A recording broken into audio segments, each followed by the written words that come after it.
Hi, I'm Trish Connor Cato. Welcome to Microsoft Project 2019 Beginner.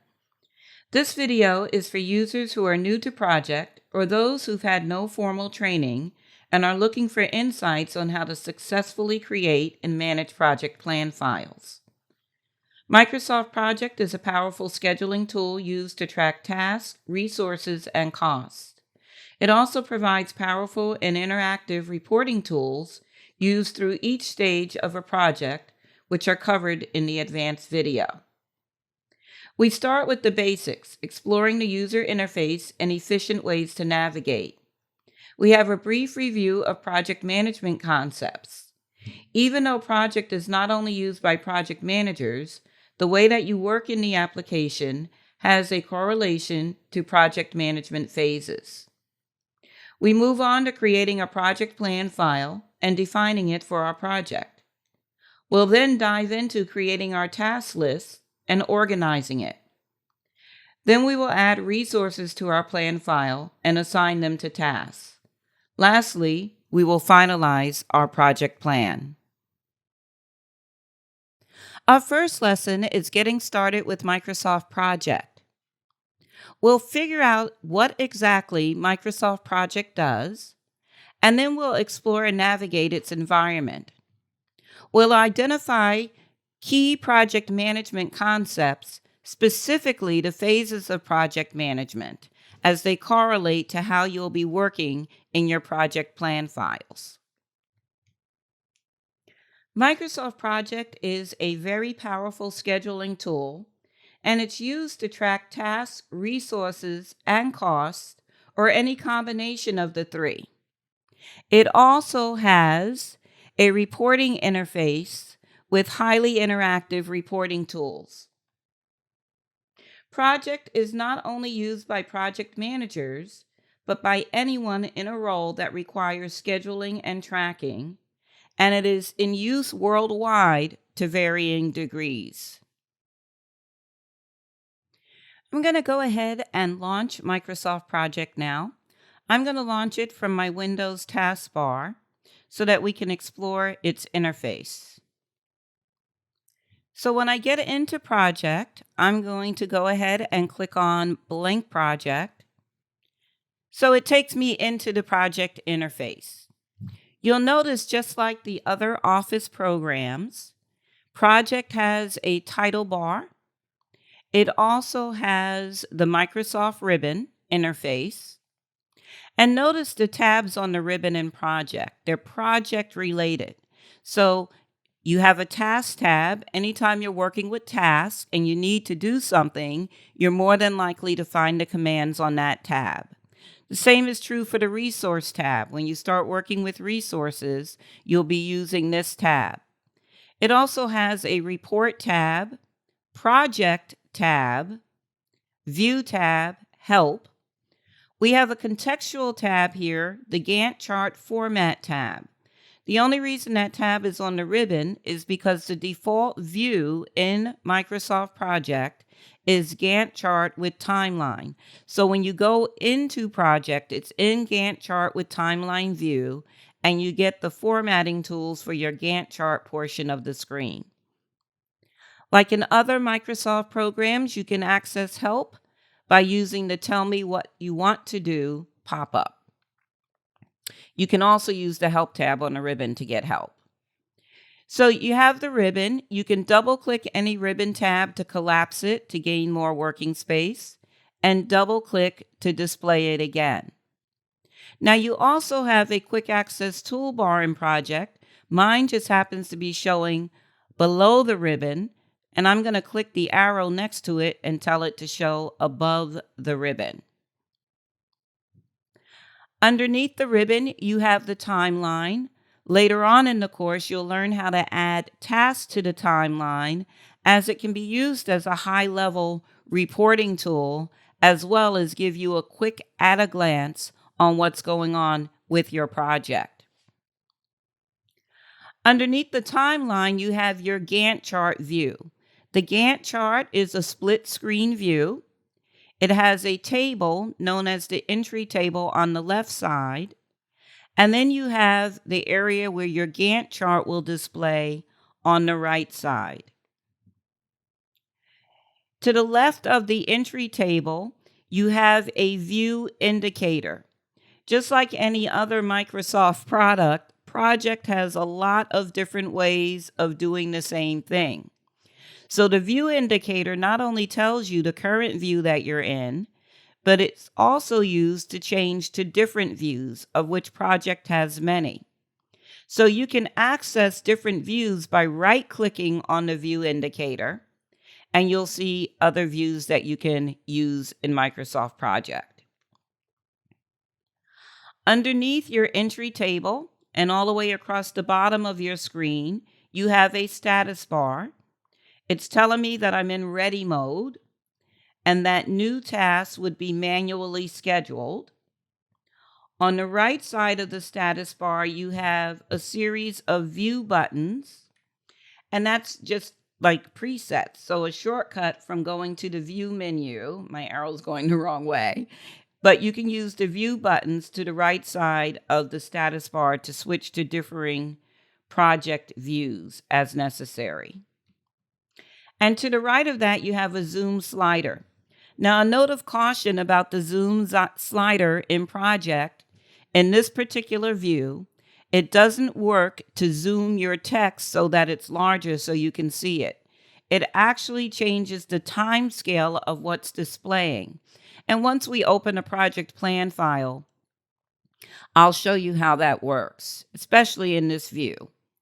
So your time scale resides above your Gantt chart. Right now, my time scale is on days. I'm seeing every day of every week. You'll see other project views as we advance in the course. Even though this is not a course on project management, we need to know about the project management phases as they correlate to how you will be working in a project plan file.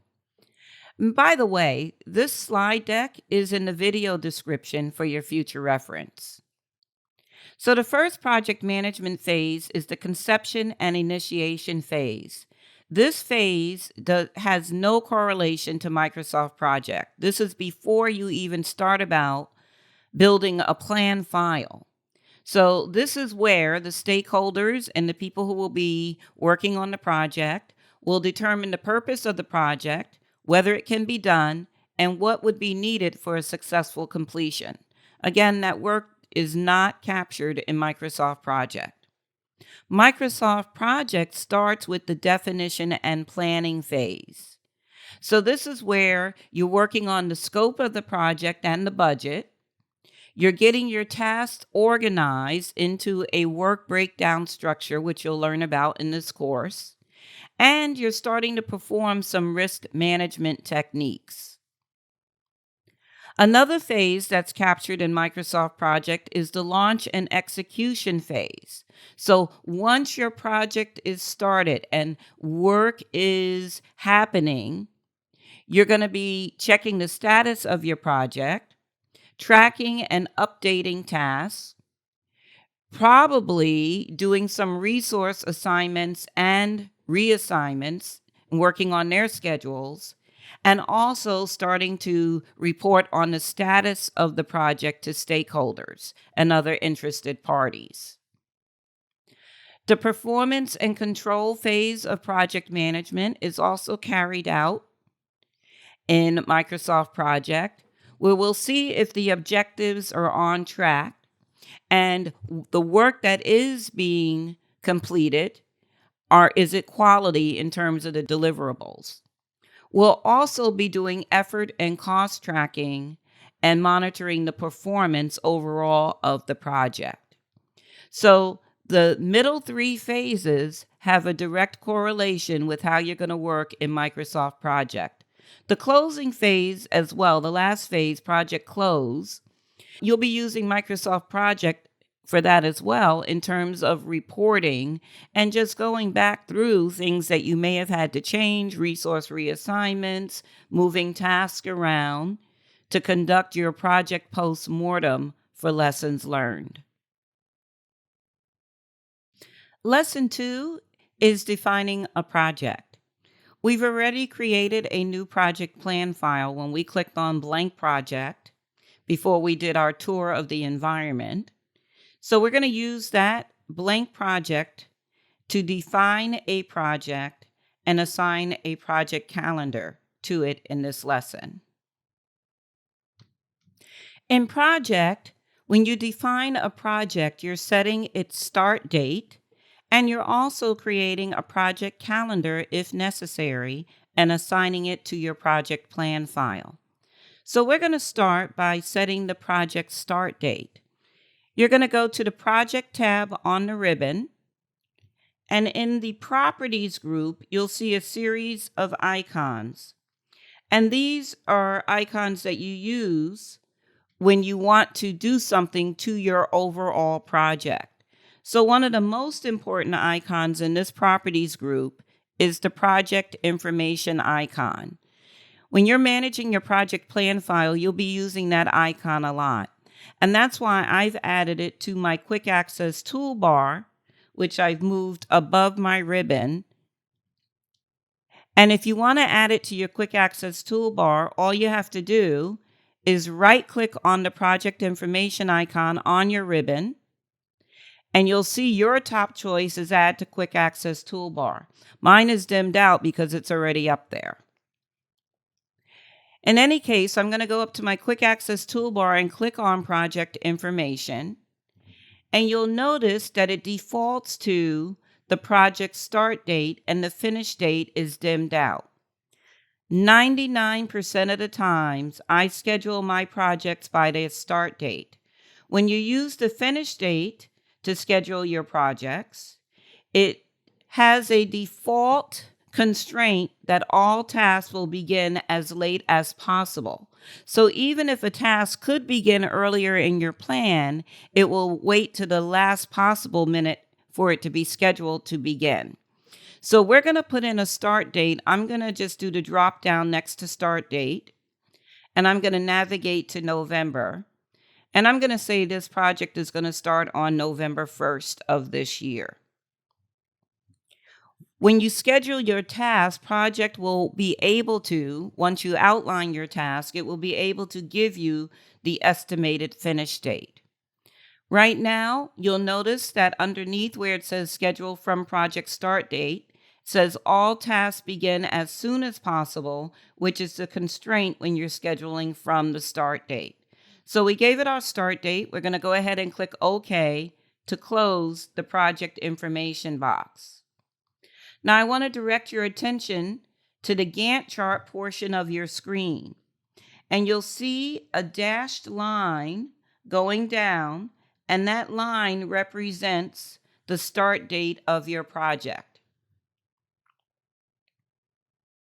The next step in defining a project is creating a project calendar. Project comes with 3 built-in calendars. Typically, you don't use them, but you might make a copy of one to create your own calendar. Still on the Project tab of the ribbon in the Properties group, go ahead and click on the Change Working Time button. At the top, it says For Calendar, Standard Project Calendar. Do the drop down next to that so we can discuss the 3 built-in calendars. You have your Standard Project Calendar, which represents a workday of 8 to 5, Monday through Friday, with an hour break for lunch. Your night shift calendar accommodates people that may work during the night hours, and it's the same as the standard project calendar, except it's for night with an hour break. Project also has a 24-hour calendar. So if you work somewhere where on this project there's equipment that might be running 24 hours a day, you can put that equipment on a 24-hour calendar. Now, I mentioned that we don't really use the project calendars. We're going to create our own. So we're going to leave the drop down on Standard Project Calendar. And to the right of that, you're going to click on the Create New Calendar button. And it gives it a name, Copy of Standard. And we're going to change that to remodel project. We're going to be creating a project plan for a basic remodeling project, office remodeling project. And we want to base our calendar off of a copy of the standard calendar. So we're going to go ahead and click OK. And now what we need to do is we need to put any exceptions, any time off on our calendar. So this is not like Outlook where you can import holidays into a calendar. You actually have to put them on the calendar. Now, the good news here is that right now this calendar will only be available to this project plan file. But later in the course, you'll learn how you can make the project calendar available to other project plan files, so that if you have a lot of exceptions like days off that you need to put on the calendar, you truly only have to do it once. And that topic is covered in the Advanced Project 2019 course. So for right now, we're just going to put a few exceptions on this calendar. We're going to add Thanksgiving and the day after Thanksgiving as exception days to our calendar. Notice at the top, it now says for calendar remodel project, which is the calendar we're creating. So the little mini calendar up top, if you use the scroll arrows, it will scroll you up and down through the months. I'm going to do the down arrow to scroll to November. And I am going to click on November 25th of this year, which is Thanksgiving Day. In the exceptions box at the bottom in the name, I'm going to type Thanksgiving Day.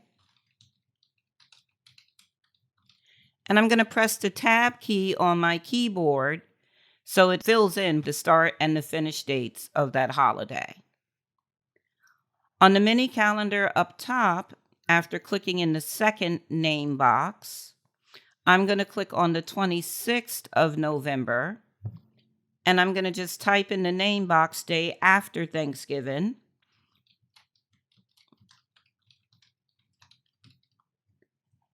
And I'm going to press Tab to get its start and finish dates in there at the same time.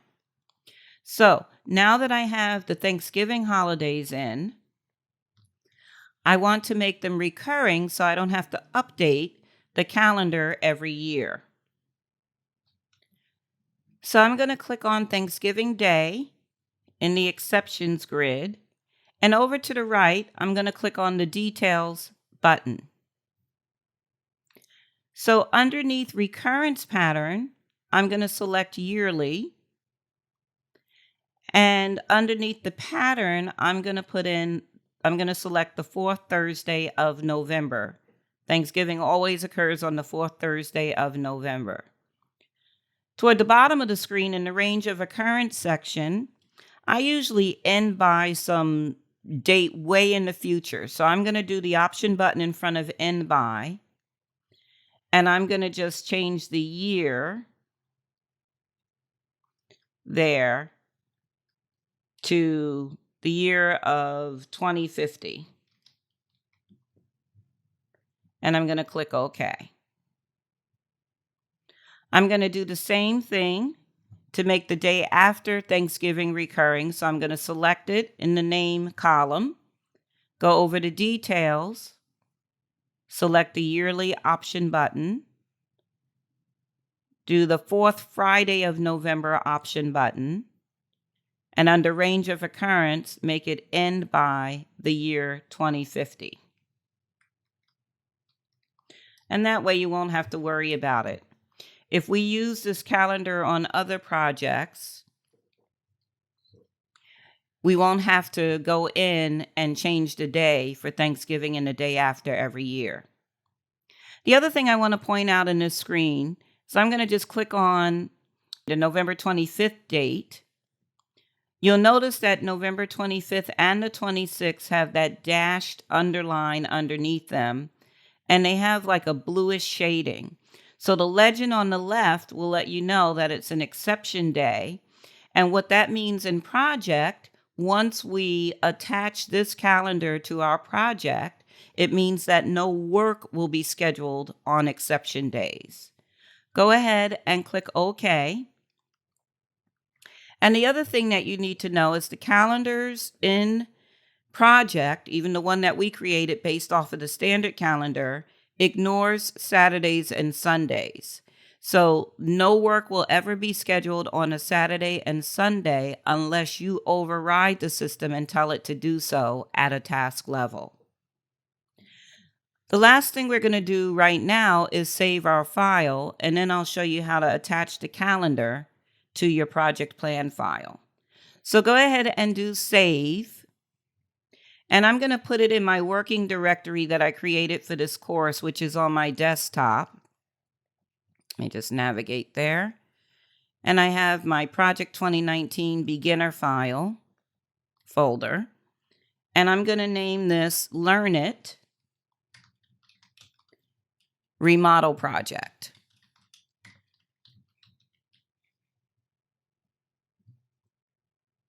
And save.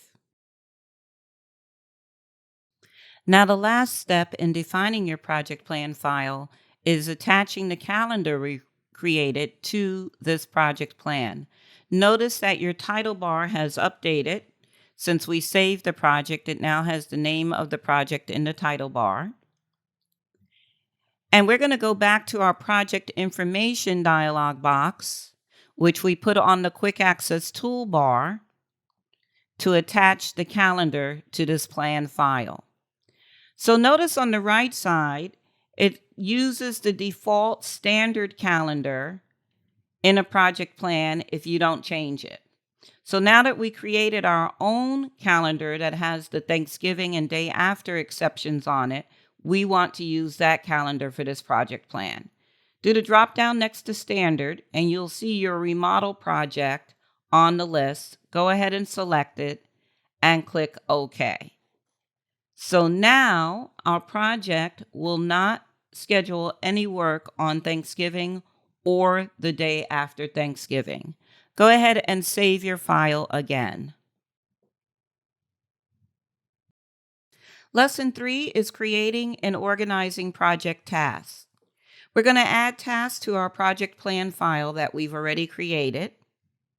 Along the way, we're going to import tasks from other programs, specifically from an Excel file that's in the video description called Finishing Phase Tasks. If you'd like to pause this video, grab that file and put it in your working directory. That would be great. After we get our task list together, we'll create a work breakdown structure, also known as WBS, where we will organize our tasks in a hierarchical order. We'll define the relationships between tasks and talk about what that means. And we'll end this lesson by scheduling our tasks. There are 2 different modes in Microsoft Project for when you're entering tasks. Mine is defaulted to manually scheduled, which means that I'm controlling the task schedule in terms of its duration, start, and finish dates.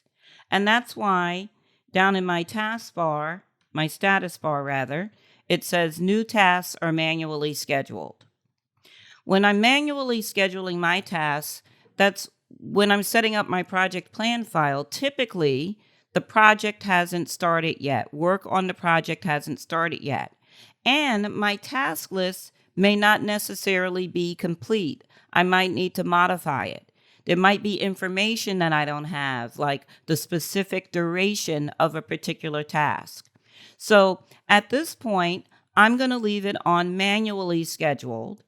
And once our task list is complete and organized, we're going to switch it to automatically scheduled, which is what you'll see if you click on that new task icon in the status bar. So auto-scheduled means everything is going to be controlled by Microsoft Project. So after getting my task list as complete as I can get it before work starts on the project, I'm going to switch it to auto-scheduled and let Project do its job. For right now, if yours is on auto-scheduled, click on manually scheduled so it changes the mode. And we're going to click in the first task name cell in your entry table on the left side of the screen. Very similar to an Excel layout over there, that entry table. And we're going to start typing in our task names. So the first task that we're going to type in, this is a simple office remodel project. We're going to type in remove furniture. And as you're working on task names, they should be short noun-verb combinations like remove furniture. Once you press enter after typing that in, you'll see that it has no duration, start, or finish dates, and we're going to change that. We're going to say the remove furniture task.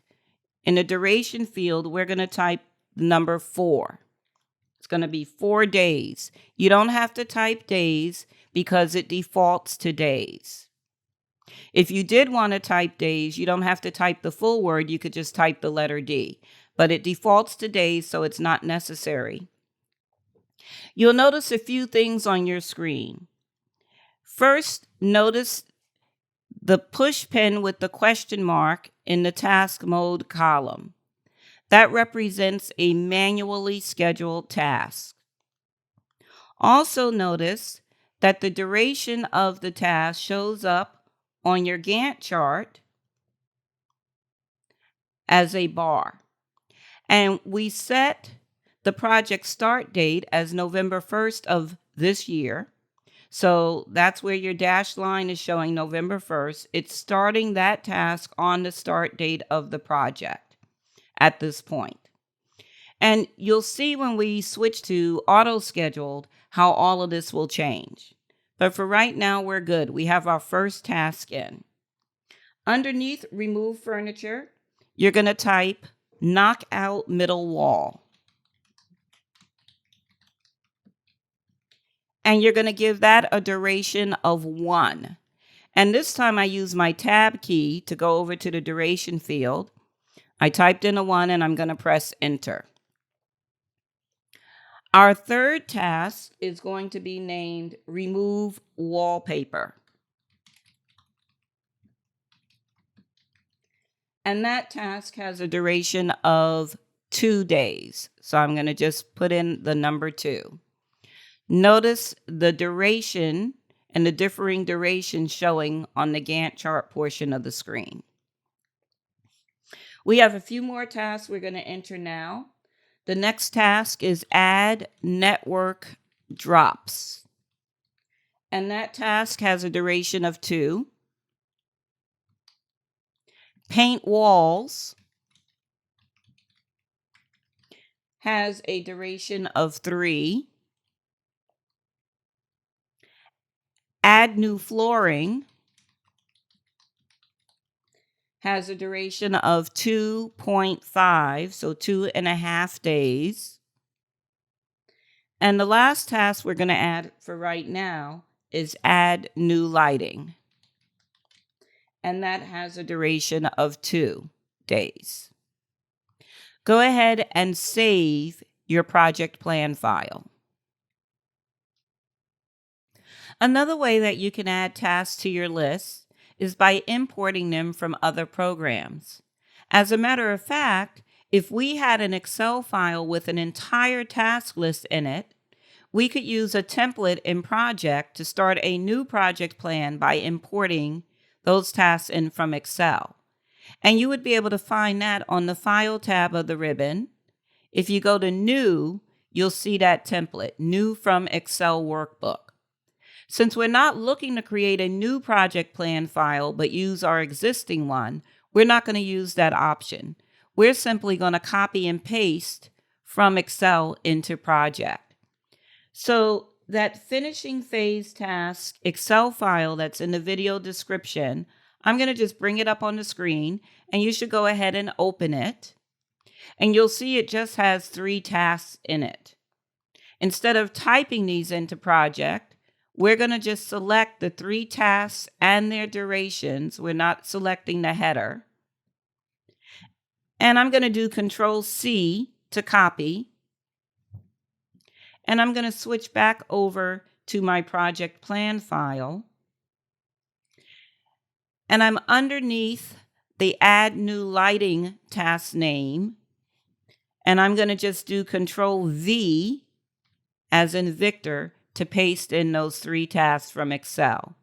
So again, you may have been collaborating with that Excel file to get tasks ready, and now you don't want to have to retype them. That's redundancy, lends itself to errors, so you can just copy and paste them in from Excel.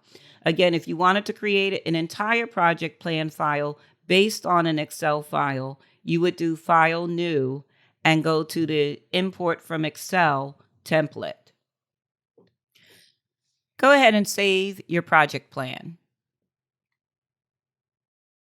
Before we get into creating our work breakdown structure, we're going to add some ancillary tasks, and we're also going to use some placeholder text, which is possible when you're working in manually scheduled mode. So let's start with the placeholder text first. We look at our list of tasks and we realize that we're not certain that the remove furniture task is 4 days in duration. The admin that's been working with the people who are going to remove the furniture has that information. So I'm going to click on the 4 days duration, and I'm going to click again to activate that information. And I'm going to just take out 4 days, and I'm going to type Ask Kathy and press enter. So I'm going to talk to Kathy, and when I confirm what the duration of that task is, I will update it later on before we change this to auto-scheduled mode. Again, you can only use placeholder text in the duration, start, and finish fields when you're in manually scheduled mode. The next thing we want to do is we want to start setting up for our work breakdown structure. So we want to add some summary tasks. There are basically 2 types of tasks in project. There are summary tasks and there are subtasks. Summary tasks contain subtasks, and it lends itself to your work breakdown structure, as you'll see in a little while. For right now, what that means is we're going to insert 3 more tasks. So we want a summary task above task 1, and notice the row numbers here. So I'm going to right click on row heading 1 and choose Insert Task. The new task name is going to be Tear Down Phase. So I'm going to just type Tear Down Phase and press Enter.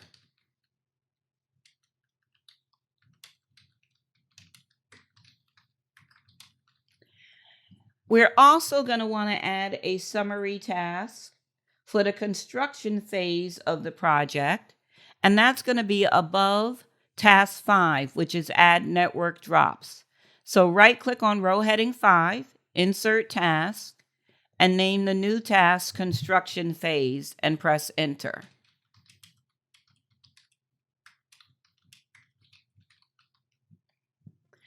One more is the finishing phase summary task, and that goes right above Move in New Furniture, which is task 10. So right click, row heading 10, Insert Task, and it's called Finishing Phase.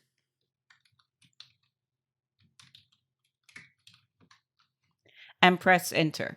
Go ahead and save your plan file. Another type of task that we want to add is a recurring task. We can't add a recurring task by using the right-click Insert Task method that we just did.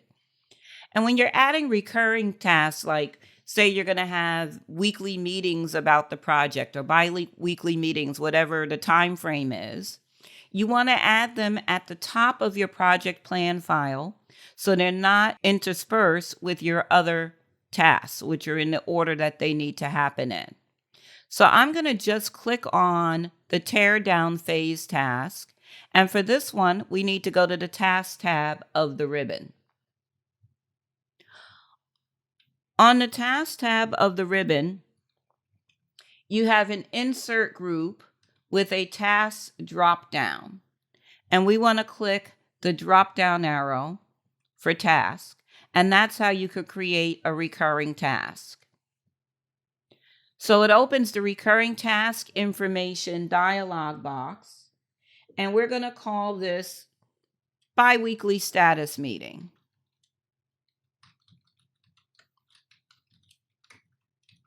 A word of caution here. Recurring tasks default to a duration of 1 day.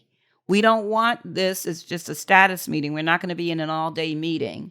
So we're going to go over to the duration and change the D to an H, which represents hours. And you don't want to press enter or you'll get the error message because we haven't completed the recurring pattern. So we're going to say that this recurrence pattern, will leave it on weekly. It's going to occur every week, every 1 week on Monday. So you have to give it a day of the week.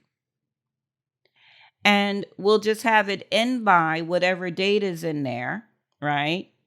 And when we change this to auto scheduled and it gives us the finish date, it will keep repeating for the finish date all the way through the finish date. So we're going to just do OK. And you'll see that our biweekly status meeting shows up in bold. And you can collapse it. And it only has one instance of the meeting, of the actual meeting for 1 hour, which would be on the start date of the project, because we don't have any finish dates in right now. So we can just collapse biweekly status meeting if we don't want to see the one instance of the meeting before it. The last thing we're going to do is we're going to add 2 milestone tasks to our project plan. A milestone task is a task with 0 duration. It just marks a milestone in your project plan file. No work is being done on a milestone task. And you'll see how it's represented in the Gantt chart once we add them. So right above, and we can use our right-click method, we're going to right-click on row heading 1 and choose Insert Task. And the new task is going to just be called Start Remodel. And give it a duration of 0. And press Enter. So you'll notice on the Gantt chart, a 0 duration task, a milestone task, is represented by a diamond shape on the Gantt chart. And it has the date corresponding to it next to the diamond. We're going to add another milestone task. So after your last task, just click in the name, the task name box, and type End Remodel and give it a duration of 0 days. And go ahead and save your project plan. Now that we have our task list pretty well developed, we're going to replace our placeholder text for remove furniture from Ask Kathy. So the scenario here is we spoke to Kathy and she confirmed that it is going to be a 4-day task. So go ahead and change the duration of the remove furniture task back to 4 days. And now we want to switch this whole thing to auto schedule. So we don't want to use the drop down in the status bar. That just tells you how new tasks will be scheduled. We want to switch our existing task list to auto schedule. So project will take care of the schedule from now on. And after we do this, we'll be ready to set up our work breakdown structure.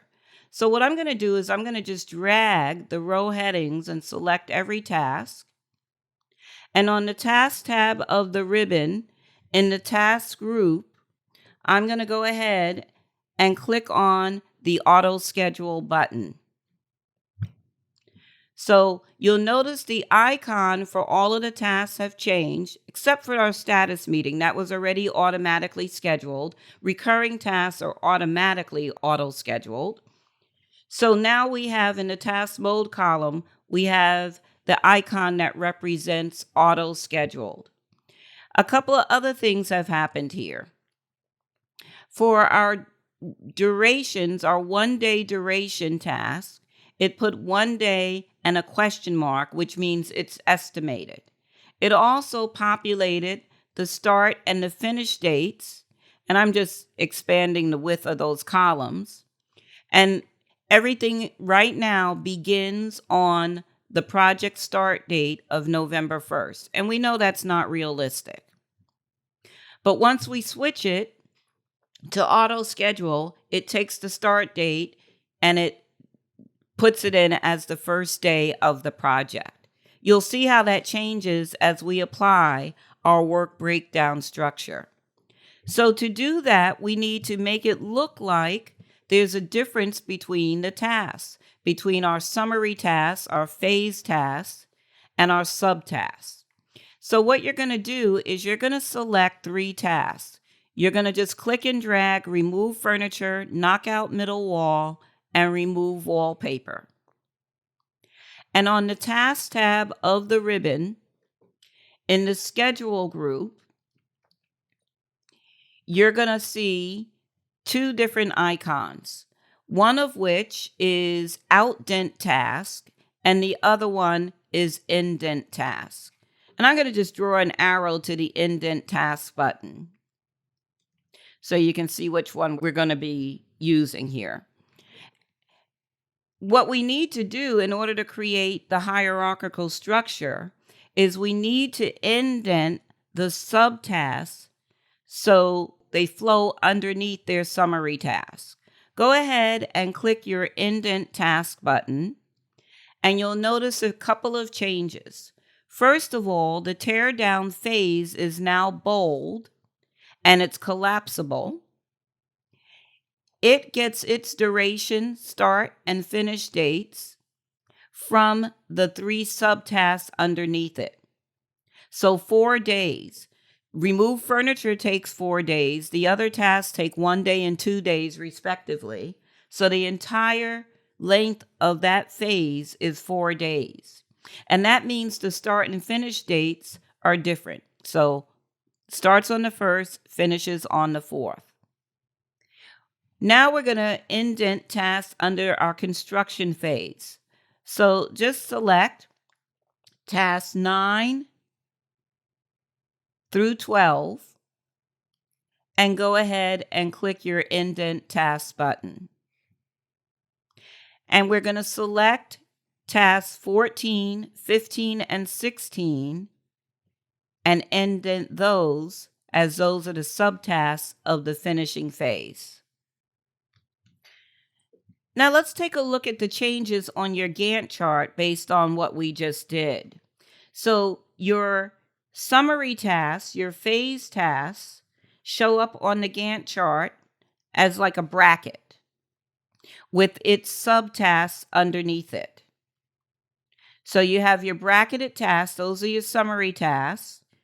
The width of the bracket is the duration of the task, and your subtasks for each summary tasks are underneath them. Also, since we switched to auto schedule, the color of the bars on the Gantt chart is a little bit deeper color. It's a bluish color, whereas the original color when you're in manually scheduled mode is like the teal color that's still representing the biweekly status meeting. So you'll see that the chart changes depending on what mode you're in as well. Before we get into defining our task relationships in our project plan file, let's go over some terminology and including the types of relationships that you can create between tasks in Microsoft Project. So a predecessor task is a task that executes before another task. A successor task is a task that executes after another task. In our project plan file, our first 2 tasks under the tear down phase are remove furniture and knock out middle wall. Remove furniture is the predecessor task.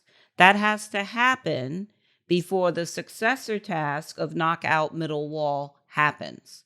Now, the 4 types of relationships between tasks in project are finish to start, also represented by an FS, The successor task cannot start until the predecessor task has finished. So knocking out the middle wall, work can't start on that task until the furniture task, removing the furniture task, has been completed. That is the default type of relationship in Microsoft Project. So when you create a relationship between tasks, it defaults to finish to start. A start to start relationship means the successor task cannot start until the predecessor task has started. This type of relationship can be used later on when work starts on your project. If you find yourself in a situation where you're not going to make your finish date, you can use the start to start relationship by reviewing your task list and figuring out which task can start on the same day.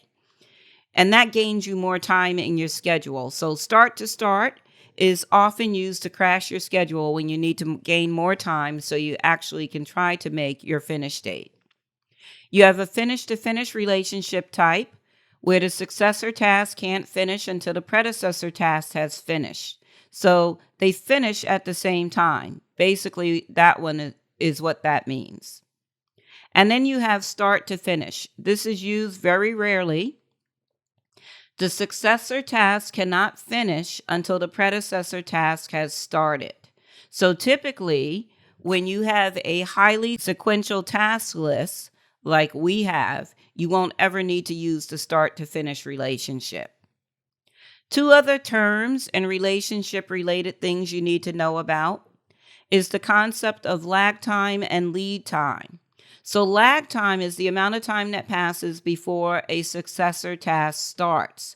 So we have a task in our construction phase called paint walls. I believe it's like a 3-day task.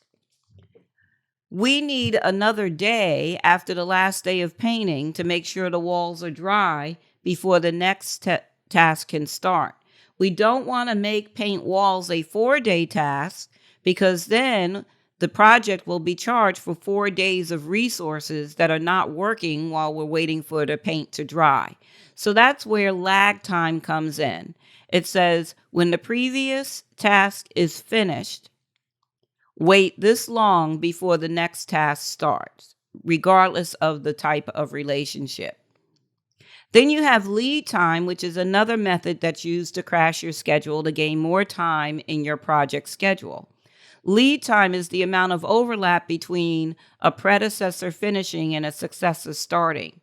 So let's say that maybe when, I'm just looking through the task list now, maybe when the wallpaper is being removed, when that's 50% done, then the construction phase can start and they can get in there and start adding the network drops. That would be an example of lead time. And you'll see how this plays out in the next exercise that we do. Now that we've reviewed all the terminology and the 4 types of relationships that you can create in project, we're going to go ahead and set up those relationships. So what we want to do is we're going to select tasks 5, 6, and 7. And on the task tab of the ribbon, in the schedule group, what you're going to do is you're going to click on the link task icon. And a few things happened. First of all, look at your predecessors column in your entry table. So it's showing the predecessor for those tasks. Well, for task 6 and 7.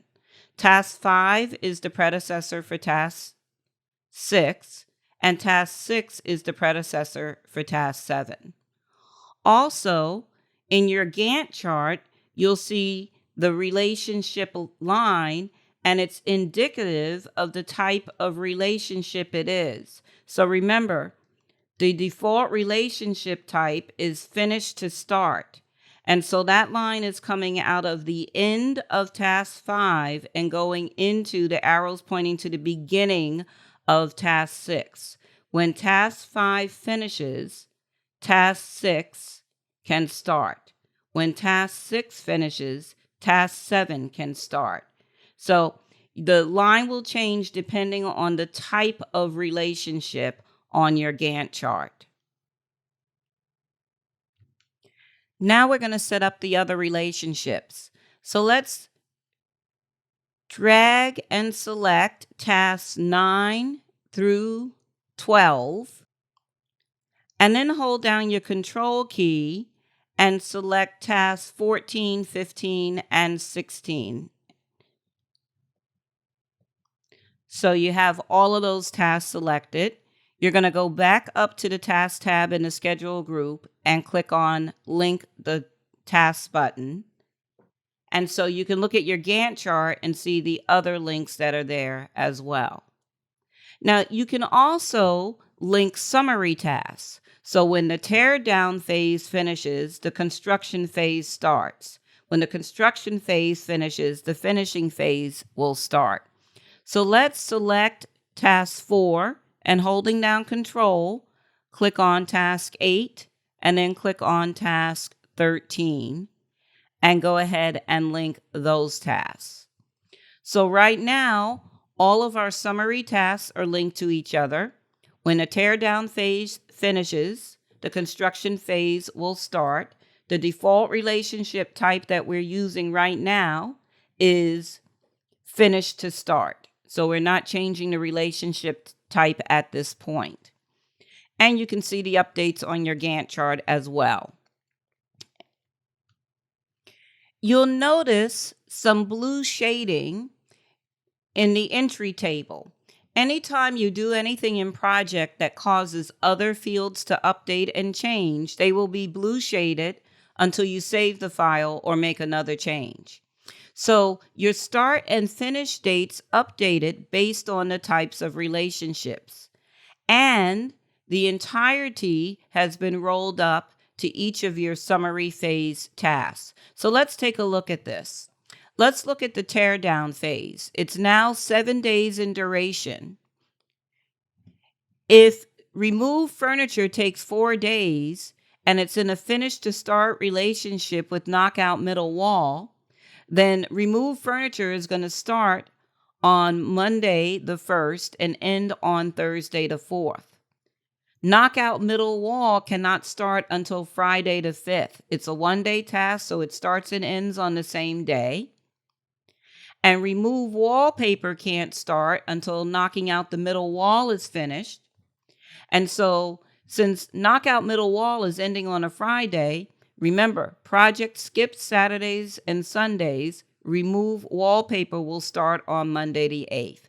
So all of your summary tasks get their information from their subtasks. And now it looks a little bit different than when it was manually scheduled. The tear down phase is a total of 7 days, 4 days, 1 day, and 2 day. Construction phase, 9.5 days. And it gives you the phase start and end dates as well. When you set up your relationships and when you're in auto schedule mode, it gives project the ability to schedule your tasks. So your project plan is being scheduled, it's being controlled by Microsoft Project right now, based on the relationships we just set up. The last thing we're going to do is we want to show our work breakdown structure numbers. There's a coding system. It's known worldwide in project management, work breakdown structure. And we're going to insert the codes. It gives a numeric listing of the codes for tasks. Oftentimes in meetings, the codes are referenced and not the name of the task. So we're going to go to the Gantt chart format tab on the ribbon. And on that tab, over to the right in the show hide group, you'll see 3 checkboxes. Now, summary tasks are already showing, right? And so we don't have to do anything with that. But we want to see outline numbers, and those would be your work breakdown structure numbers. Go ahead and check the box for outline number. And now you'll notice in the task name column, and I'm going to double click between task name and duration just to expand that column width so I can see the full task name. And you'll see if you look at task 3, the tear down phase, right? It's assigned numbers to each task. Task 3 is the tear down phase. That's the summary task, and its subtasks are 3.1, 3.2, 3.3, etc. So if you expand your biweekly status meetings, which is task 2, we have the 2.1 biweekly status meeting. So the thing is that if you were to insert more tasks, the work breakdown structure codes would automatically update. If you delete a task, they will update. No worries on that. Once you have them in there, they're in there unless you go and uncheck outline number. The last thing we're going to do is we're going to check the box in the same show hide group for project summary task. And that gives us what I call task 0. It's the entire project. So we named the file Learnit Remodel Project. It's a duration of 20 days. It's starting on Monday, November 1st, and ending, scheduled to finish on Tuesday, November 30th. So that's a quick at a glance for you about the duration, start, and finish dates of your project. Go ahead and save your plan file. Before we move into the next lesson, we're going to do a couple of quick fixes in our task list. We want to change the date for the end remodel milestone task, task 17. We're going to change the date of that. So what I'm going to do is I'm going to just double click on end remodel. When you double click on a task, it opens up the task information dialog box. We're going to just go to the finish date drop down and select November 30th and click OK. So it moves the diamond down on the Gantt chart. It moves it to the right to November 30th. The other thing we're going to need to do, didn't update automatically, which kind of surprises me, but we can fix it manually easy enough. Let's double click task 2, which is our biweekly status meeting, to get back into the recurring task information box, and tell it to end by November 30th as well. That one normally updates. Go ahead and click OK. And so now you'll notice that it added more incidents of that biweekly status meeting, right? And it gave them work breakdown structure codes. So every incident's an hour meeting, so it shows kind of weird looking on the Gantt chart, but you'll get used to that. And I'm going to just go ahead and collapse that biweekly status meeting. And by the way, you can collapse your phase tasks as well. That's particularly useful when work has begun on the project. Let's say the tear down phase is completed. I no longer need to see those tasks, so I can just collapse that phase. Go ahead and save your file. And we're getting ready to move into our next lesson. In lesson 4, we're going to switch our focus from our task list to managing project plan resources. So we're going to add resources to our project plan file, create a resource calendar which notes exceptions for a resource.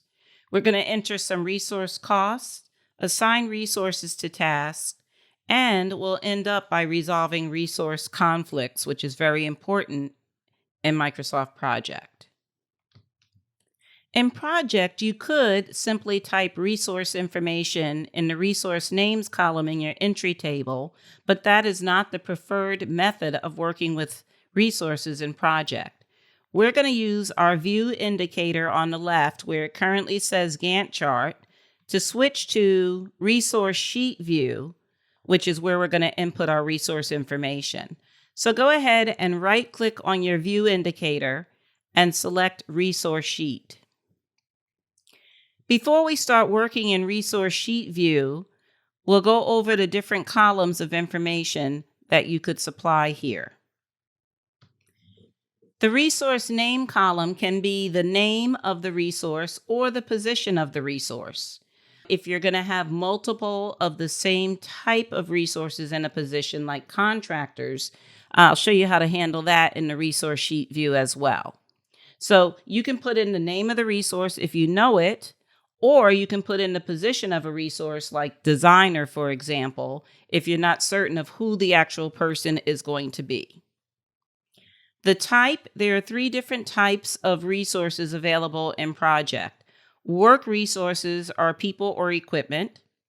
Material resources are consumable resources, for example, paper, concrete, etc. And you have a type of resource called a cost resource, which is used for expenses. The material field is the measurement of material resource. So if you're using paper on your project, paper is measured in reams. The initials field will auto-populate with the first letter of the resource name. The group is like a free field. You can use it for anything, and it can be included on reports. Maximum units field is the percentage of time a resource is available to work on your project. So let's say you have somebody that's going to be working on your project half of their work time. Their maximum units would be 50%. Project wouldn't schedule them for more than that amount of time on your project. The standard rate is the standard pay rate of the resource. You can input a rate, an hourly rate, daily, weekly, monthly, etc.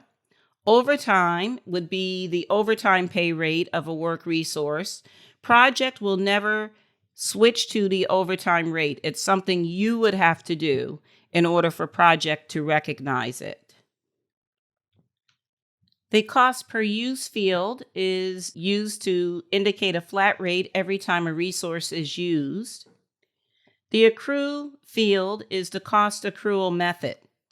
So it defaults to prorated, but your choices are start, so the cost for the resource would accrue when a task begins.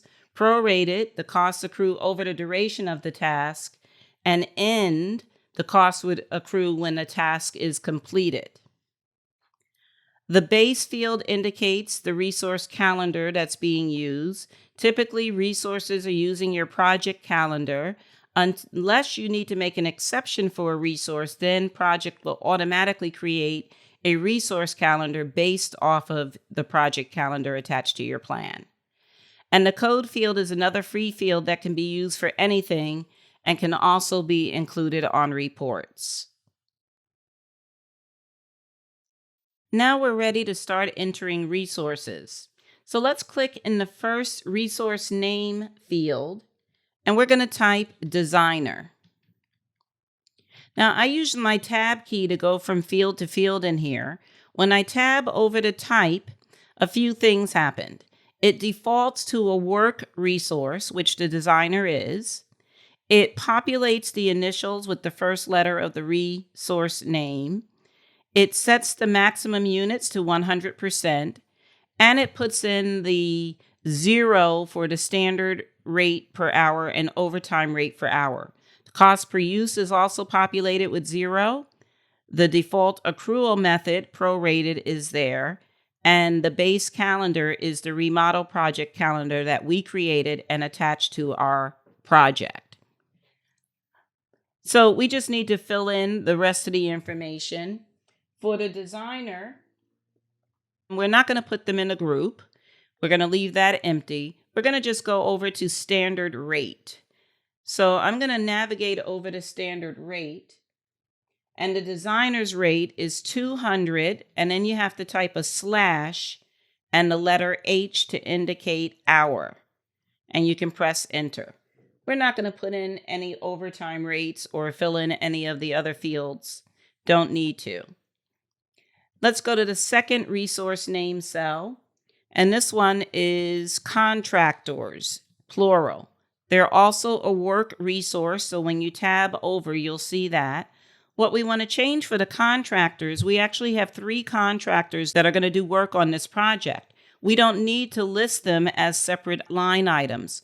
We're going to change the max units to 300, which represents 3 people available 100% of their time each to this project.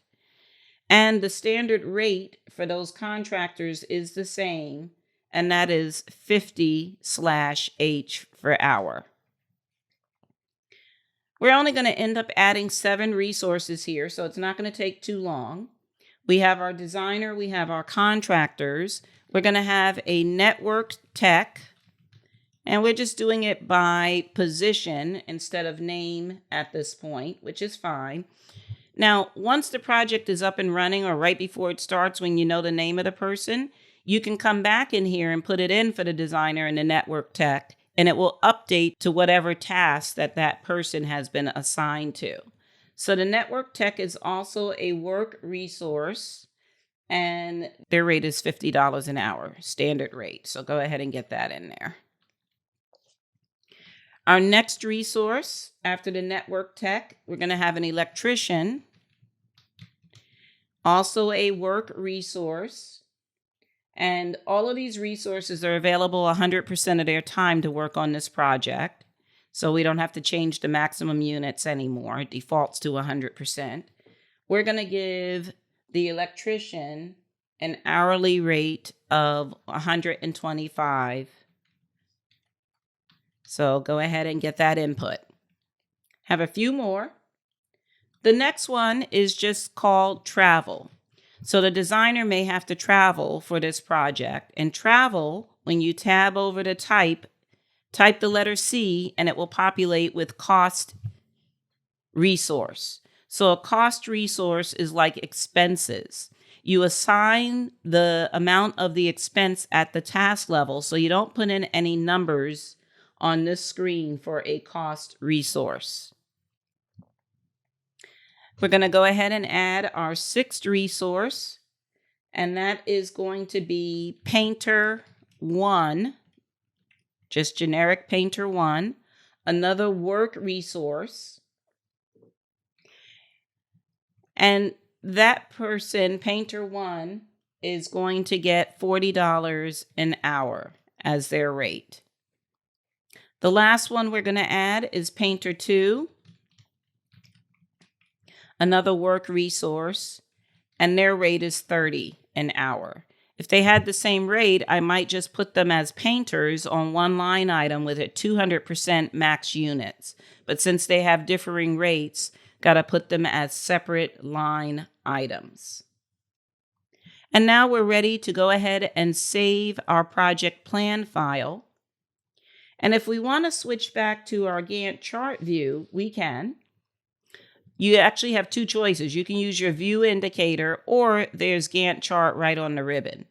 We're not quite ready to switch back to our Gantt chart view. We have a little bit more stuff we need to do with our resources.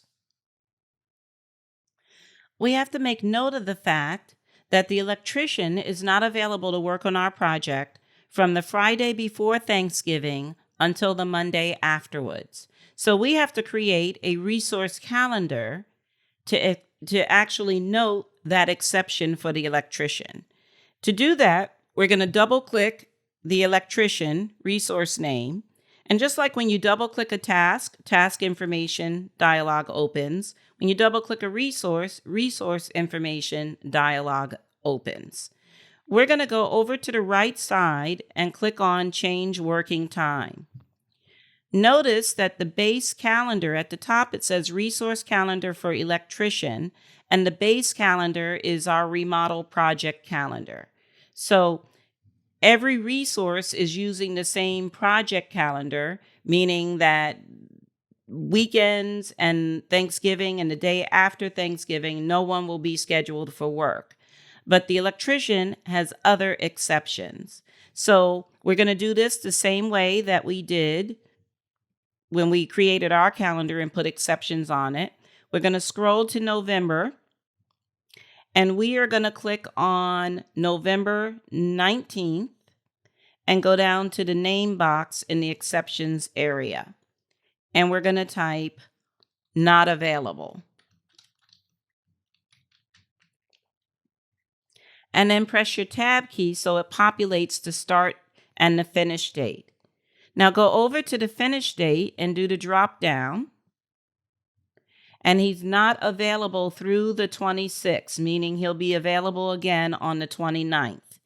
So that's the range of dates that our electrician is not available. So project won't schedule them for any work during that time frame. And now we're going to click OK. And so it just goes back to the resource information box, and we're going to click OK again to cancel that box. Now, the base calendar in resource sheet view will never say electrician calendar. It's always going to be the calendar that's attached to your project. By making an exception for the electrician, it created the electrician's resource calendar in the background. Now that we have our resources all set up, we're ready to start adding resources to tasks. So we're going to switch back to Gantt chart view. Again, you can use the button on the task tab of the ribbon, or you can use your view indicator on the left to go back to Gantt chart view. And we want to make sure that the area is expanded. So in the entry table, you can see all of the columns. You can drag that divider bar. You definitely want to be able to see through the resource name column. And let's expand our biweekly status meeting. So when you have a recurring meeting like this, you're going to want to assign the resources that have to attend the meeting to each individual occurrence of the meeting. So in our case, the designer and the contractors need to attend our status meetings. So for the first instance, so you're not going to do the one that looks like a summary task, the one that's in bold and collapsible. We're dealing with the individual instances. And so the first individual one, biweekly status meeting 1, we're going to go right to the resource name column, do the drop down, and do a check mark in front of contractors and designer. And if you want to pause the video and do the same for the other occurrences of that meeting, that's fine. I'm going to go ahead and make sure that I get it populated. So we're just assigning contractors and designer to each of our biweekly meetings for the life of the project. And then after we're done making those assignments, you'll notice that whoever's assigned to a task also shows up on the Gantt chart. So just always pointing out what changes on the Gantt chart when you're doing things. I'm going to go ahead and collapse the biweekly status meeting. Don't need to see it anymore since I have my assignments done. And I'm going to expand my tear down phase. For the task assignments here, we're going to assign mostly to contractors, except for task 3.1, which is going to be the contractors and the designer.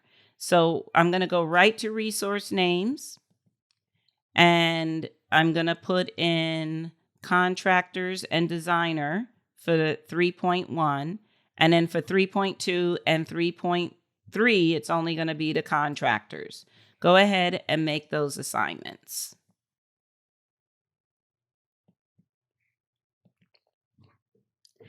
For your construction phase, the first task, 4.1, you're going to assign the network technician to that task, the network tech. For the second one, you're going to add the painter, painter 1 and painter 2. For 4.3, it's going to be contractors. And for 4.4, we're going to assign the electrician. And notice what happened as soon as we assigned the electrician. The date switched. So you have your blue shading. The entire construction phase, the finish date has changed, and it's now 13 days. Because the electrician is not available to start that task while they're not available to work on the project. So it pushed it out until the electrician is back and able to work on it. And that because of the relationships, it pushed back all of the finishing phase tasks as well. So now where our project once ended on November 30th, if you look at task 0, it's now going to end on December 6th. Go ahead and save your file. Now, because of that, we're probably going to want to change the end remodel date. So go ahead and double click your last task in remodel and change the finish date of that to December 6th, since we've pushed out the project because of the electrician's availability. Now we just have to assign the resources for the finishing phase. So we're going to assign the designer and contractors to all 3 of those finishing phase tasks.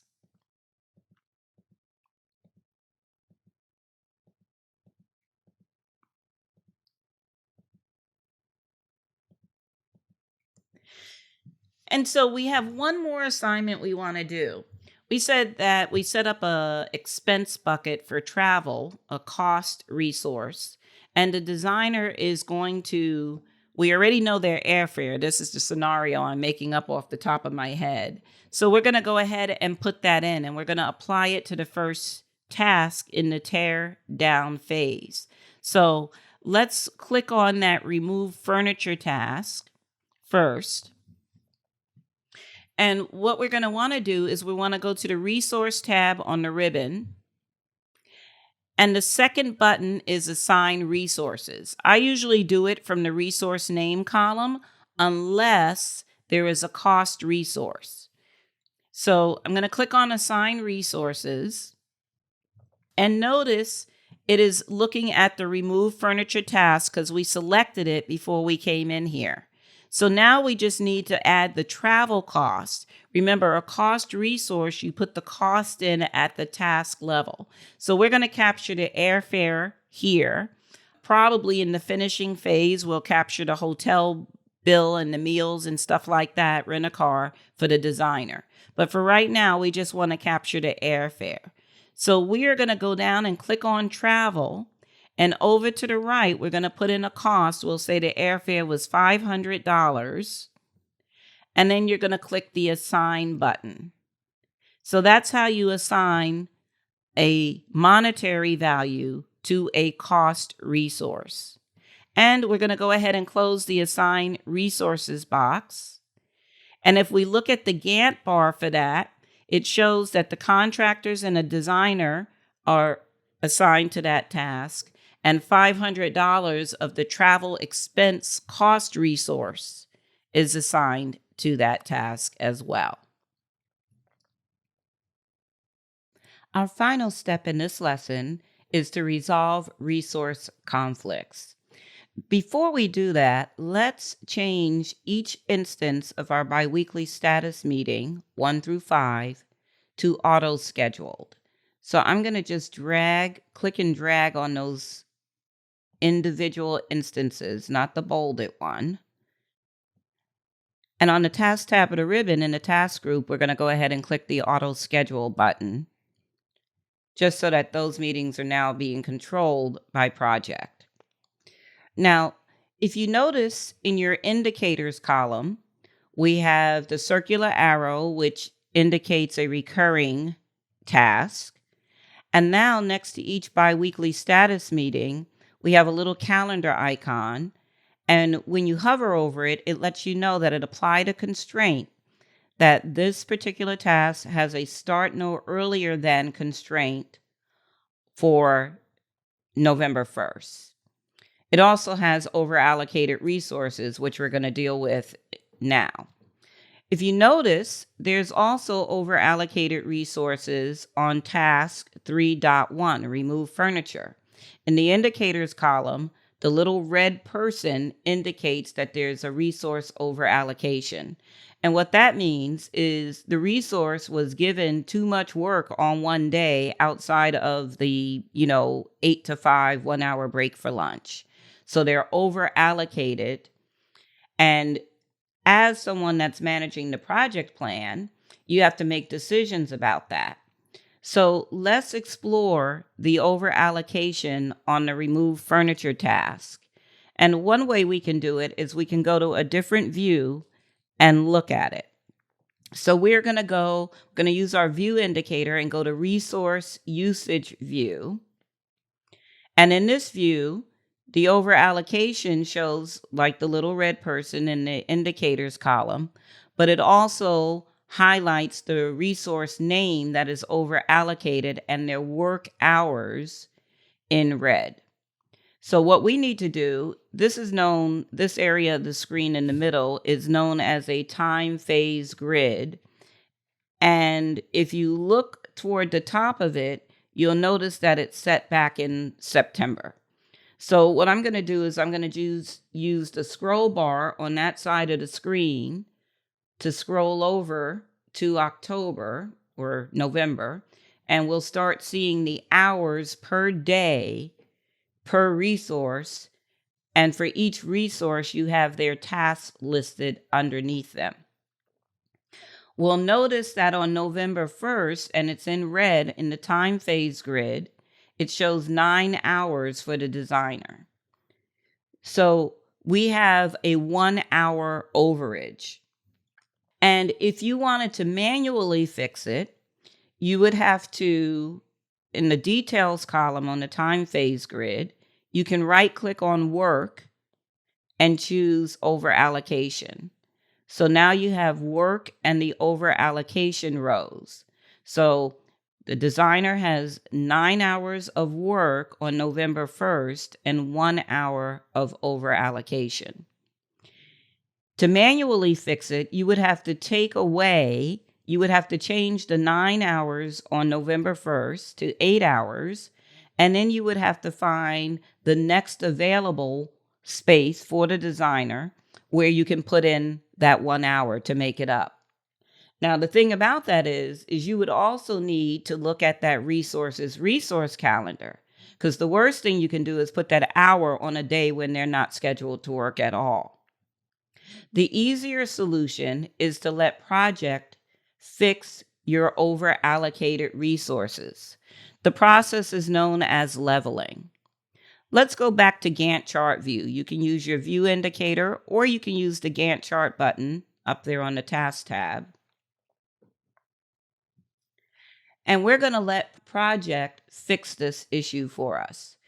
If project fixes it and we're not happy with its results, we can undo what project does and then manually fix it. You would want to use manual fixing as a last resort. So what we're going to do is we're going to go to the resource tab on the ribbon, and you have an entire leveling group on the resource tab. In that leveling group, you have multiple choices. You can level a particular resource. You can level the entire project. If you have multiple resources with over allocations, you can do that. You also have leveling options, which you can explore. And if you let project level the project for you and you're not happy with it, you would just come back here and select clear leveling, and it would take it back to the over allocations and everything as if project hadn't done anything. Let's choose level all in that group, and it did it. So click on clear leveling, and we're going to do okay. We want to clear leveling for the entire project. And so now our little red people appear again. So it's as if project didn't fix it. Now, when I say whether you like project fixing it, that means specifically, sometimes when it's leveling, project can push out your project finish date to an intolerable date. Let's go ahead and click level all again. Right now, our finish date is December 6th. Click level all. It did not push out our finish date. So we're happy with projects leveling, and we no longer have resource over allocations. Save your project file. Our last lesson in this course is finalizing a project plan. In this lesson, you'll learn how to optimize a project plan, and we'll drill into what that means in just a moment. How to set a baseline, which is critical for comparing what your plan is to what actually happens when work starts on the project, and how to share a project plan. We're going to start by optimizing our project plan file. And what that means specifically is we will add task notes for clarity. We'll add fixed costs if necessary, add resources to tasks as necessary if we want the task to be completed sooner and if it's feasible. We're going to review task relationships and see where we can have some overlap or have tasks start on the same date. And we'll update durations as needed. Before finalizing our plan, we look at it and we realize that we have tasks that are scheduled in a finish to start relationship that can actually start at the same time. And that would be tasks 3.2 and 3.3, knocking out the middle wall and removing the wallpaper. So in order to change the type of relationship, we're going to do a double click on task 3.3, and that's by its WBS number. It's row number 11. So the successor task between those two tasks. And we're going to go to the predecessors tab in the task information dialog box. And to the right, you'll see under type, it's a finish to start relationship. We're going to click there, do the drop down, and select start to start. And click OK. So now right-click on that Remove Wallpaper task and choose Scroll to Task. So it brings the taskbar into view on the Gantt chart.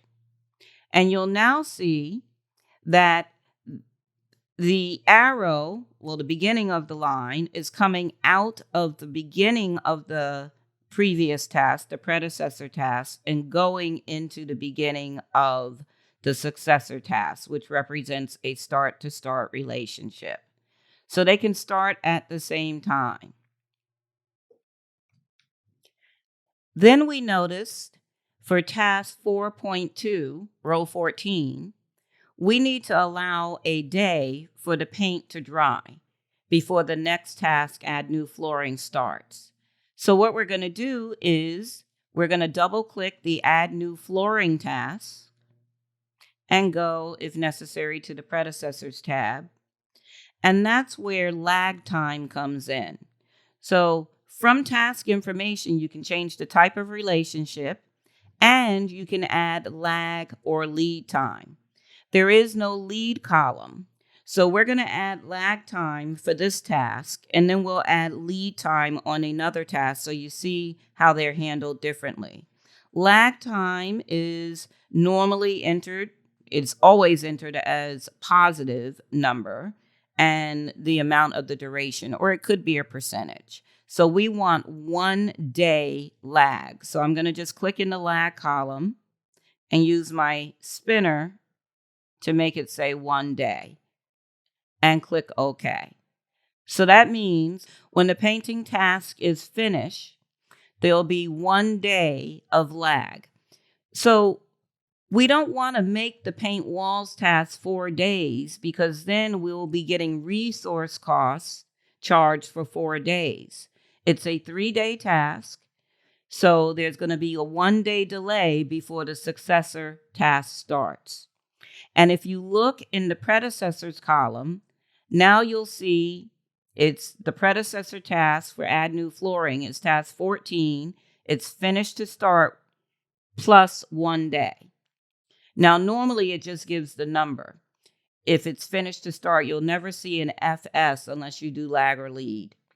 And by the way, the one that we made a start to start says SS in the predecessor column.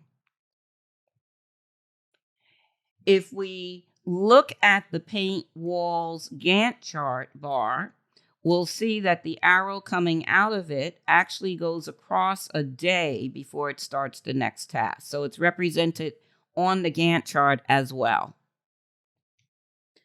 And in consultation with our resources, we realize that adding the fish tank can happen when hanging paintings is 50% done.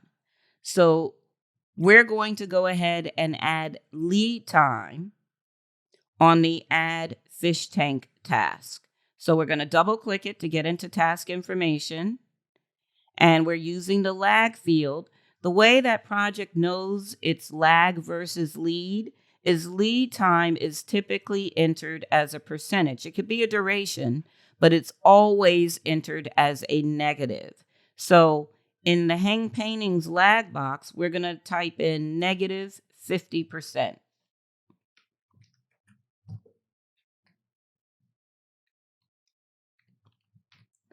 Representing lead time. So add fish tank can get started when hang paintings is 50% done. So we're going to go ahead and click OK. And you'll notice in the predecessors column for add fish tank, it's showing its predecessor, it's finished to start minus 50%. And if you look at the Gantt bar, I'm going to just right click on add fish tank and scroll to task. You'll see that the beginning of add fish tank is halfway underneath the bar above it, the hang paintings, representing the lead time. Now, because we did that, we got our little red people showing up in the indicators column again. So let's go ahead and go back to our resource tab on the ribbon and level all. The next scenario we're going to address is adding more resources to particular tasks. It would be a situation where the current resources may say to you, you know, we think we could use another person working with us on these tasks. We're not certain we'll be able to get it complete on time if we don't have another person. So we're going to add an additional resource to tasks 5.2 and 5.3. And we're going to use the resource names column to do it. So I'm going to just click for task 5.2. I'm going to click the resource names and access the drop down. And it turns out that Painter 2 is available and able to help with these tasks. So we're going to go ahead and check the box for Painter 2. Click away from it. Now you'll notice you get this warning symbol to the left of the resource name column. This only happens when after your initial resource assignments, if you go back and add or remove resources, which is the situation we're in. It gives you choices on what to do. Click the warning symbol, and what we want to do is reduce the duration but keep the same amount of work. The default choice here is increase the amount of work but keep the same duration. So we want to reduce the duration but keep the same amount of work. That's our choice. And we select that and the warning symbol disappears. You're going to do the same thing for task 5.3. You're going to add Painter 2 to that task. And make sure that you select the same option, reduce duration, in the warning box. We've got over allocations again. We may as well go ahead and level this for the last time. So we're going to do level all on the resource tab and save your file. There are times when you'll want to make notes at the task level about decisions you've made or things you've done, so you'll remember if you have to report on them. Since we just added Painter 2 to 2 tasks at the request of the current resources, we're going to make a note of that. So we're going to double click the Hang Paintings task to get back into task information. And we're going to go to the Notes tab. It is suggested, but not required, that you date and initial the note. So anyone else that has access to this file can know who put the note in and when the note was put in. So I'm going to just go ahead and type today's date and a dash in my initials. And I'm going to just type Painter 2 added at request of current resources.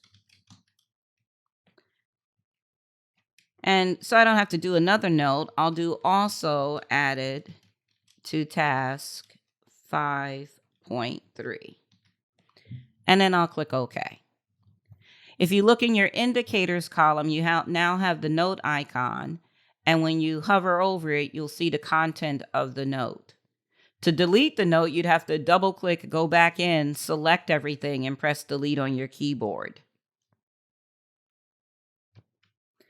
The last thing we're going to do before moving on to setting a baseline, and this also comes under the heading of optimization, is we never accounted for the cost of the fish tank that we're adding. That is known as a fixed cost. It costs what it costs, and that's it. We can't capture it anywhere other than in the fixed cost column. So the fixed cost column resides in another table, and we don't have to switch to another table to access that column. We're going to just add it to this entry table. So what you're going to do is you're going to right click on the duration column heading and choose Insert Column. Type FIX,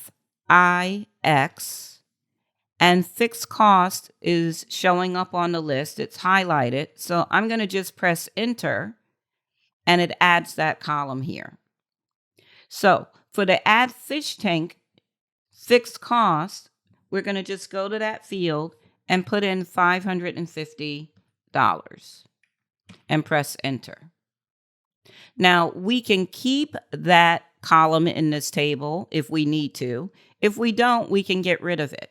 So right-click on the fixed cost column heading, and in Microsoft Project, hide column really means delete column. You can always reinsert it, but hiding it is not hiding it like in Excel, where you can unhide it.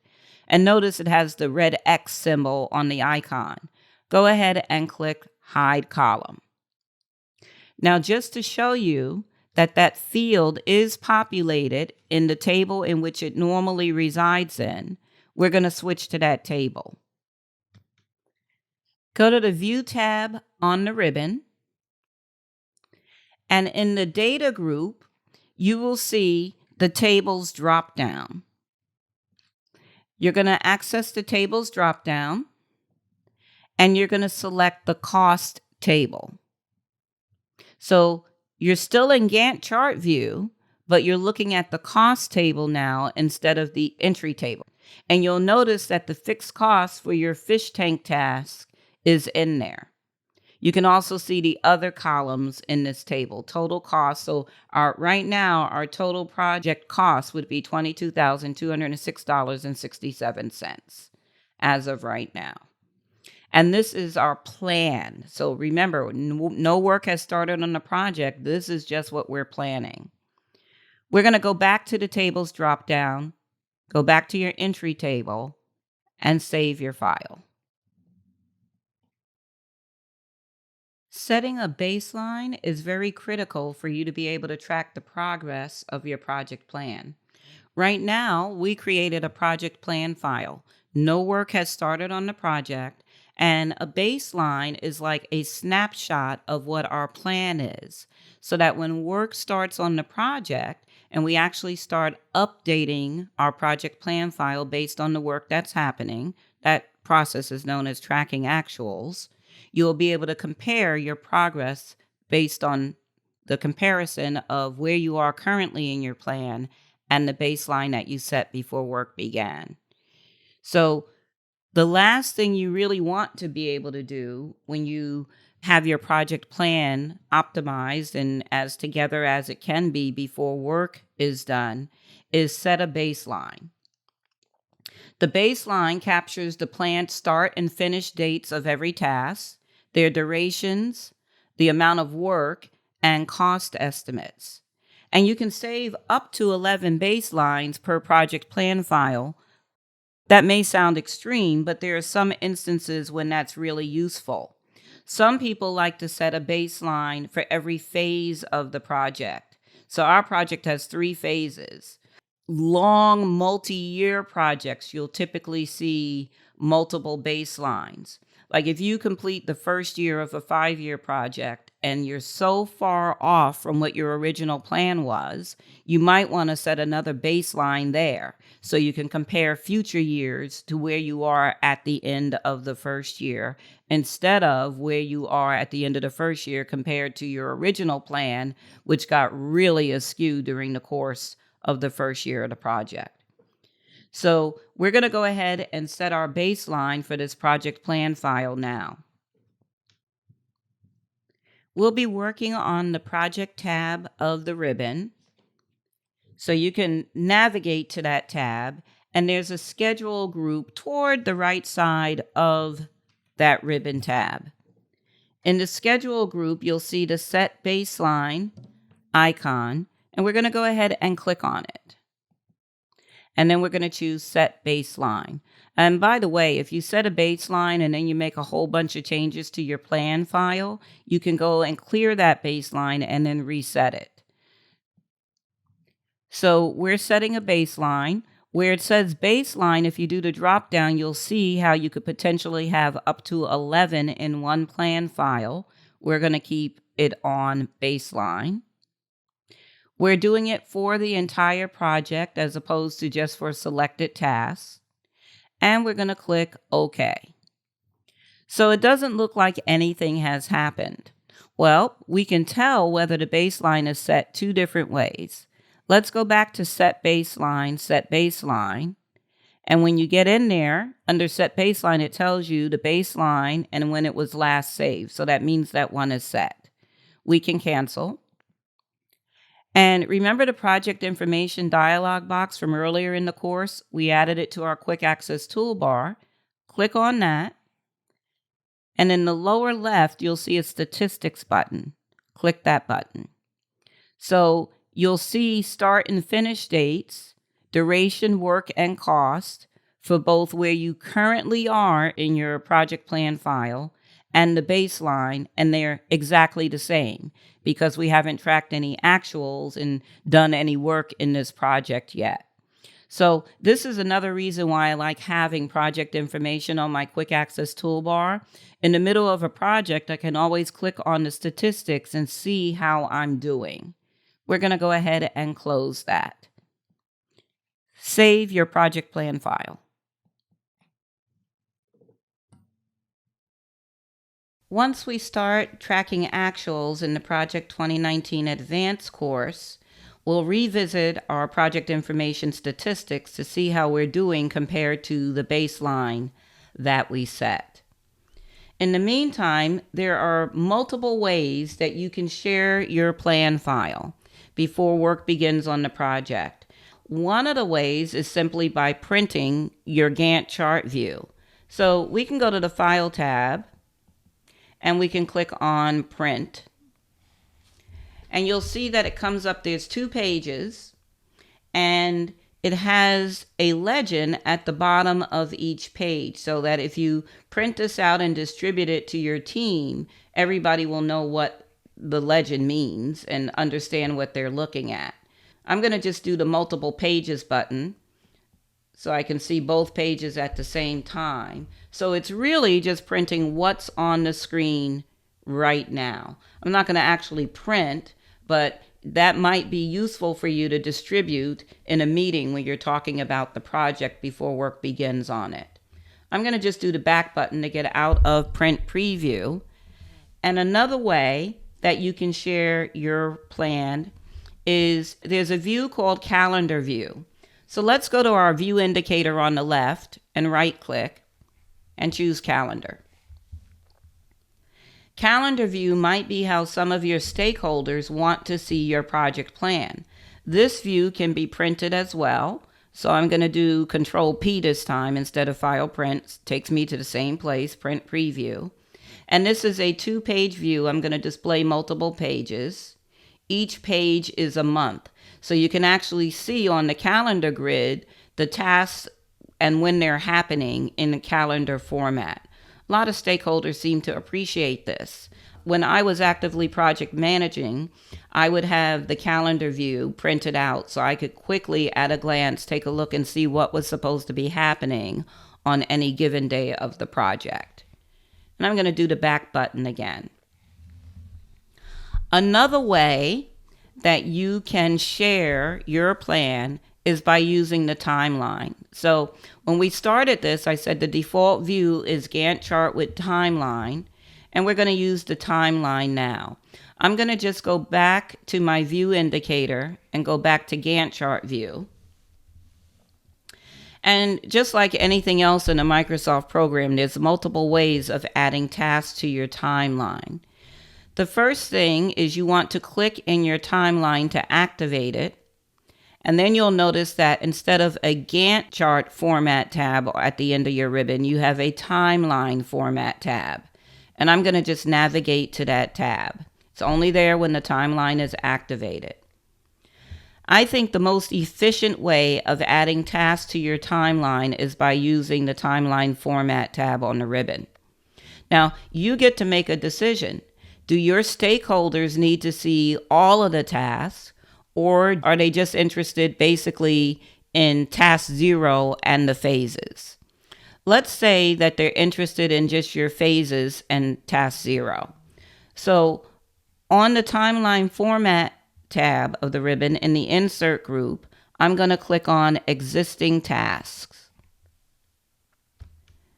And in the add task to timeline box, I can just put a check mark before the ones that I want to add to the timeline. So starting at the top, I'm going to check Learnit Remodel Project. That's task 0. That's your entire project at a glance. I'm going to scroll down and I'm going to check Tear Down Phase, Construction Phase, and Finishing Phase, and click OK. So now those tasks are added to my timeline. Now I decide that I want the Learnit Remodel Project task, task 0, to show outside of the timeline. So in the timeline, I'm going to click on that Learnit Remodel Project task and then right click and choose Display as Callout. So it pops it outside of the timeline as a callout. And by the way, if you have this green band here, this is comparing what's showing in your Gantt chart. So right now, it's only showing through this date in the Gantt chart. If I put my mouse on the edge of that green band and click and hold, I can drag it to the right. So now it's encompassing the entire project instead of just that phase. So because I have my timeline populated with task 0 and my summary tasks or phase tasks, I can go ahead and use the copy timeline feature. And when I click on that, it gives me 3 choices for email. So if I wanted to email the timeline to a bunch of stakeholders, I could. For presentation, if everybody's going to be in a conference room and I have it in a PowerPoint, or full size. I'm going to do full size, and you don't see any impact because it just copied it. So what I'm going to do is I'm going to go and launch Word. In Word, I'm going to go to the Layout tab of the ribbon and change the orientation to landscape. And then I'm going to just do Control V to paste, and it places my timeline in the Word document. I could resize the shape and all of that. I'll zoom out a little bit. You know, it's going off the page, but I could resize it, fix it, send it. Could have sent it by email, could have put it in a PowerPoint presentation. Sometimes stakeholders only want a high-level overview, and the timeline with the summary task provides them that. I'm not going to save this Word document. And in your project plan file, just go ahead and save. One other topic that I want to revisit just quickly. When we did the tour of project early in the course, I mentioned that the zoom slider in the lower right-hand corner doesn't function the way it does in other Office programs. To demonstrate this, I'm going to just right-click on the Remove Furniture task and scroll to Tasks to get my Gantt chart back in view. And then I'm going to go down to the lower right and I'm going to use the zoom slider and zoom. And notice it's not making the font any different. The only thing that's changing on the screen is the Gantt chart portion. And now I can't see, so there. So now it's showing years. Before it was showing days. So it's changing the time scale when you're using the zoom slider and Gantt chart view. To get it back to days instead of trying to slide it, I'm going to go to the View tab on the ribbon.